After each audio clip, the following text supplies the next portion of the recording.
The auditorium was packed with journalists, students, and political elites. It was the Global Democracy Summit in New York City, where polite tension wore a suit and tie. On one side of the long, U-shaped stage sat Barack Obama, the former U.S. president, statesman, and orator of legend. On the other, Ibrahim Traoré, the defiant military leader of Burkina Faso, now representing a new breed of African sovereignty that didn't ask for permission. The moderator introduced the session. This panel, The Future of Global Leadership, features two very different visions for the world. Obama smiled as the applause subsided. It's important, he began, that we understand the difference between leading a country and simply holding power. Leadership requires consensus, values, and civilization. He paused deliberately. And when we see regimes that rule by force, that reject global cooperation, that imprison journalists and nationalize assets, I say we should call that what it is, uncivilized. The word struck like a hammer. Traoré's name hadn't been mentioned, but everyone in the room knew who he meant. Cameras panned quickly to Traoré, who sat motionless, staring at Obama. No flicker of offense. No smirk. Just stillness. The silence after Obama's statement wasn't applause. It was electricity. The moderator tried to steer the conversation forward, but the tension had already spilled over the edge. Traoré slowly leaned toward his microphone. You call us uncivilized because we no longer bow to your banks, your weapons, your conditions. You speak of values, but I see cages in Libya, coups in Haiti, and bombs over Sudan. Who defines civilization? The one who builds, or the one who burns? The room stilled. Obama blinked once, but said nothing. Traoré continued, you built your world on stolen hands and buried names. And now you want to give us lectures on order? A low gasp rippled through the audience. Obama sat back, his fingers folding tightly in his lap. Traoré wasn't finished.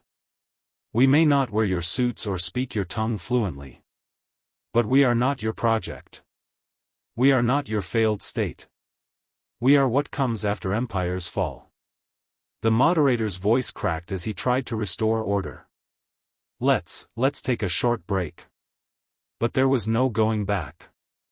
The backstage corridors hummed with whispered reactions. Staffers tapped on their phones, tweets flying like bullets.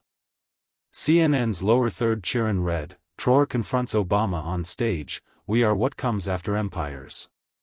Obama stood near a curtained hallway with his longtime aide, Reggie. His jaw clenched, not in anger, but calculation. He planned that line, Obama muttered. That wasn't emotion. That was strategy. Reggie nodded, silent. He knew Obama wasn't rattled easily. But this was different. Traoré hadn't just challenged a statement, he'd flipped the narrative. And worse, it was resonating. Meanwhile, in his green room, Traoré sat calmly on a plain leather couch. A young African-American reporter entered, notebook shaking in her hand. Commander Traoré, that moment, what were you thinking? Traoré didn't look up. He poured tea slowly from a silver thermos. I was thinking, he said in perfect, patient English, that history is a mirror. Some are scared to look. The reporter blinked, unsure how to follow up. But Traoré lifted his gaze. America built itself on broken things. Chains. Cotton. Guns. And now it wants to teach others how to be whole? The reporter's lips parted slightly. She hadn't expected poetry. And Obama? She asked, almost whispering. Traoré leaned back. A symbol. Powerful, yes. But symbols, they don't bleed. Nations do. He paused. He calls us uncivilized because he fears what civilization looks like without Western strings. Back in the main hall, the summit directors were panicking. A simple leadership panel had become a global spectacle. Producers at MSNBC were calling it the most uncomfortable moment in diplomatic memory. Obama returned to the stage. But this time, the air felt different. The crowd wasn't just listening, they were watching a shift. The moderator, now visibly sweating, asked, "President Obama, would you like to respond?" Obama nodded once. Then carefully. "Being challenged is part of leadership. I respect Mr. Traoré's passion. But passion is not policy. And pain is not always wisdom." He paused. "Let's remember, freedom also means accountability." Traoré's head tilted slightly, like a lion watching a distant rustle in the grass. And then he spoke, voice cold as steel. "Freedom without justice is just a prettier cage." A hush fell over the auditorium, not the silence of politeness, but of anticipation. It wasn't every day Barack Obama and Ibrahim Traoré traded barbs on a global stage. But this wasn't barbs anymore. It was artillery. Traoré didn't blink. He let the words settle like dust on an old battlefield. Then he rose from his chair, not dramatically, not theatrically, but deliberately. "There is a difference," he began, pacing slowly toward the edge of the stage, "between leading the free world, and locking it in your image." Obama's brow furrowed slightly. It was the only tell. Years of media training, diplomatic control, but even he felt the temperature rising. Traoré pointed toward the audience, which had grown strangely still. "You tell us to be accountable, but to whom? To institutions designed by your hands? To courts financed by your banks?" He turned back toward Obama. "We have been accountable. For centuries. For borders we did not draw. For languages we did not speak. For debts we did not owe." A few gasps rippled across the seats. "And now," Traoré's voice grew sharper, "when we choose not to ask for permission, you call it rebellion." Obama leaned forward in his chair, elbows resting on his knees. "No," he said calmly. "We call it risk. And some of us know the cost of pushing too far."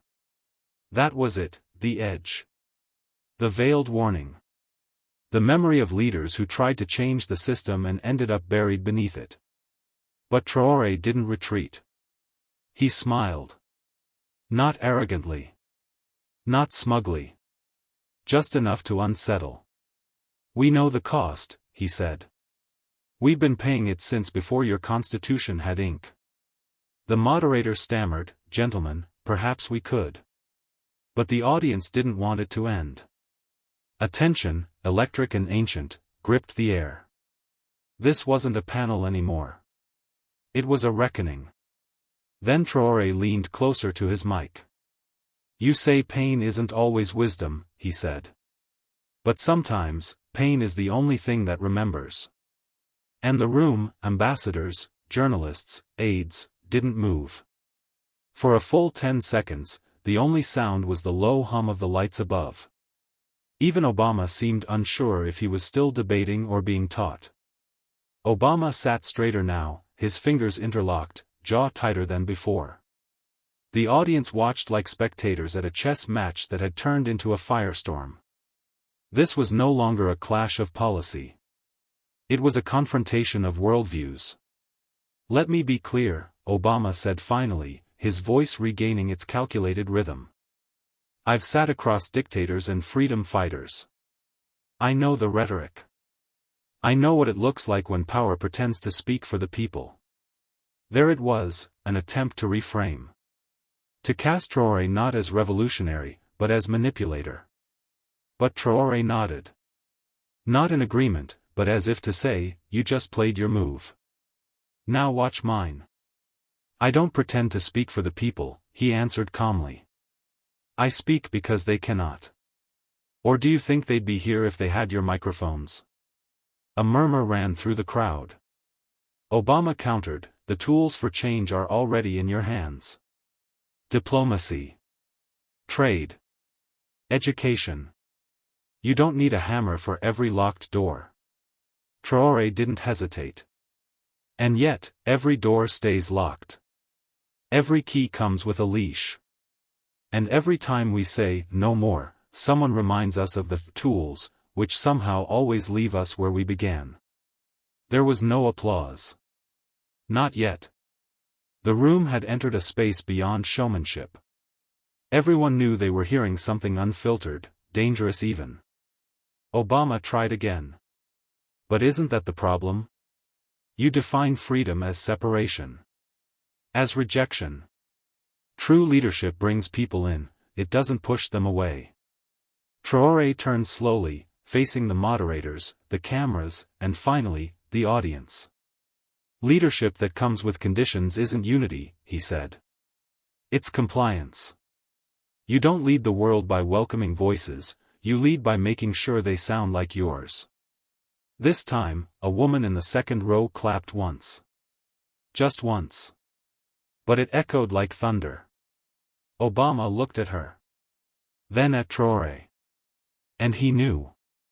This wasn't about winning an argument. It wasn't about clever phrasing. It was about something he hadn't faced in a long time, a man not trying to be him, but trying to replace him. A man not asking for approval, but declaring arrival. Obama leaned forward, elbows on the table, hands clasped together. He smiled, but it wasn't the warm, familiar one from campaign posters. It was narrower now, measured, almost wary. You speak of chains, he said softly. But you sit in studios built by the very systems you condemn. You use the language of freedom, but you weaponize it. You preach revolution, but it sounds like resentment. He was drawing from the well of American exceptionalism, attempting to reassert moral authority by calling out perceived hypocrisy. It was a classic tactic, turn the revolution inward and expose its supposed contradictions. Traoré didn't flinch. I sit here because I was invited, he replied. And I speak in this tongue because your bombs destroyed ours. The silence was instant. Even the crew in the back, the lighting techs and floor managers, froze. Obama blinked, just once. Traoré hadn't raised his voice. He didn't need to. You talk about resentment, Traoré continued, as if it's some childish emotion. But resentment grows in the soil you watered, wars funded, leaders bought, voices silenced. Obama responded quickly now. That may be your perspective. But history is layered. And sometimes the world needs order before it can have justice. Order for whom? Traoré asked. You mean order for markets? Or order for people? Obama didn't answer immediately. Traoré's voice dropped just a fraction. When Patrice Lumumba was murdered, it wasn't order that replaced him, it was theft. When Sankara was gunned down, it wasn't justice that followed, it was silence. He leaned forward now, mirroring Obama's posture. Don't talk to me about resentment as if it's irrational. Resentment is the only honest reaction to betrayal. A long beat. Obama sat back, the smile gone. The audience was no longer clapping or murmuring. They were simply watching, tense, glued, uncertain. Because something had shifted. Traoré was no longer answering questions. He was asking them. And not even a former U.S. president had the answers. The air was thicker now. Not with heat, but with the tension of ideas that didn't want to share the same room. Traoré adjusted the microphone slightly, as if anchoring his voice to the moment. I'm not here to ask for reparations, he said calmly. I'm here to remove your illusion of control. Obama exhaled slowly. Illusions don't build satellites. They don't cure diseases. They don't keep nations afloat. That takes alliances. Institutions. Agreements. Agreements written in English. Enforced in dollars. And sealed with silence, Traoré replied. The audience shifted, some uncomfortable, others leaning forward, electrified. Obama's voice dropped, smooth but edged. You think power is raw, don't you? That it needs no justification, just a louder voice and a bolder posture. No, Traoré said. I think power only fears one thing, those who no longer beg for it. He let that hang. The silence around them felt like an indictment. I grew up watching your speeches, Traoré continued. You taught the world to hope. But hope has an expiration date when it's not backed by truth. Obama folded his hands. Then what is your truth, Ibrahim? That you're the future? That tearing down systems is the same as leading? My truth, Traoré said, is that if your world was truly free, I wouldn't have to stand here proving I belong in it. That line didn't just land, it detonated. A woman in the second row gasped. A man in the back clapped once before stopping, unsure if he'd crossed a line. Traoré didn't blink. I don't want your seat at the table, he added. I want the table flipped. Because you still think you're feeding us. But we've grown our own harvest now. Obama studied him, longer this time. He wasn't arguing with a protester. He was confronting a man who had no use for legacy. He was staring at a future that didn't need his blessing. And for a moment, Barack Obama didn't know how to answer. The moderator, clearly rattled, shifted in her seat. Let's refocus, she offered with a nervous chuckle. Maybe talk about solutions? Obama nodded politely. Solutions are built through understanding. Through patience. Through knowing the weight of decisions. But Traoré didn't take the off-ramp.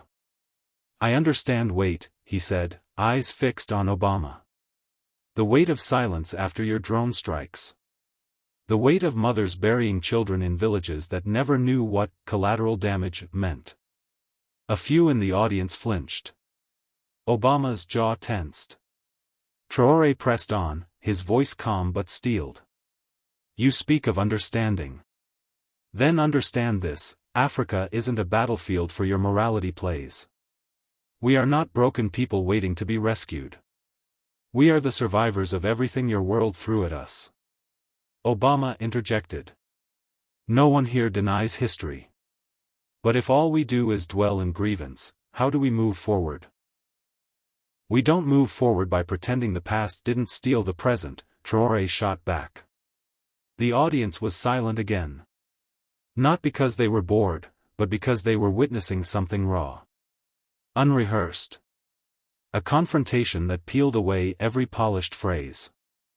I came here, Traoré said, not because I crave your approval. But because too many still believe they need it. He turned to the audience.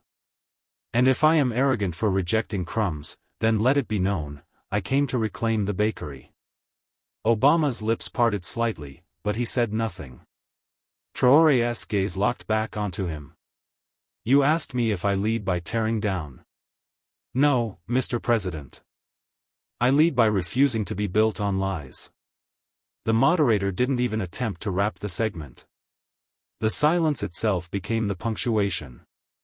Traoré leaned back. He hadn't just won the debate. He had dismantled the very premise of it.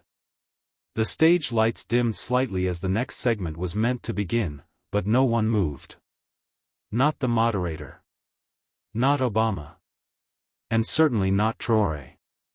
What had started as a conversation now felt like the unearthing of buried truths. Obama leaned forward. His voice quieter this time. I never claimed America was perfect. But we tried. We tried to lead a world away from chaos. Traoré responded, not with a smirk, but with something far more unsettling, compassion. I don't think you're a villain, he said softly.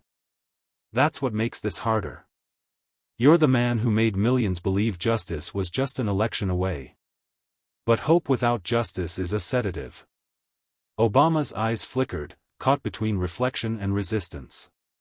You once said, change will not come if we wait for some other person or some other time, Traoré continued. But change did come. Just not in the way the West expected. And what change do you bring? Obama asked. Isolation? Rebellion for the sake of rebellion? Traoré stood. "I bring accountability," he said. "Not to punish, but to balance. Your world carved borders, wrote rules, then demanded we respect the system that excluded us. That time is over." A slow ripple of murmurs passed through the audience. Obama stood as well, meeting him eye to eye. "If you believe tearing down institutions will make the world more just, you're mistaken." "I don't want to tear them down," Traoré said. "I want them to finally see us." There was a pause. Then Traoré added, "And if they can't, we'll build our own." It wasn't shouted. It wasn't theatrical. But the words dropped like a verdict.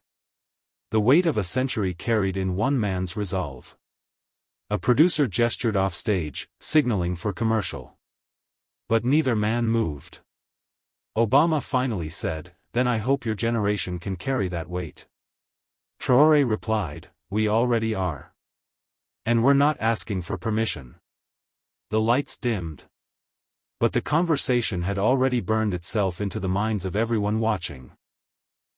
And far beyond the studio walls, something was shifting. The broadcast resumed with muted applause. But the room's atmosphere had changed, no longer a debate hall, it felt like a historical chamber. The moderator, visibly uncertain, cleared his throat and turned to the camera. "For those just joining us, you may want to rewind." The audience chuckled nervously. Obama adjusted his cuffs, regaining his usual composure. But Traoré? He remained exactly where he stood, rooted, like a monument built on hard truths. "What now?" Obama asked, this time almost sincerely. "You've said your piece. What comes after all the words?"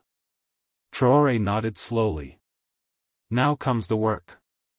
"You mean protests?" "No. I mean building systems not designed to collapse when we enter them. I mean trade agreements not written to benefit only the dollar. I mean schools that teach our history, not your version of it." Obama tilted his head. "So, separation?" "No," Traoré replied. "Redefinition." A producer whispered something in Obama's ear. He waved it off. For once, the script no longer mattered. "You're eloquent," Obama admitted. "But the world doesn't run on speeches. It runs on deals, power, and alliances." Traoré stepped closer. "Then I'll make new deals. Different alliances. One by one. Quietly, if I have to. Loudly, if I must." The camera zoomed in. His face, calm, unwavering. His voice, measured like a surgeon's scalpel. Not angry. Not desperate. Just done waiting. "You don't understand," Obama began again, but this time his voice betrayed a flicker of something rare, doubt. Traoré cut him off gently, "No.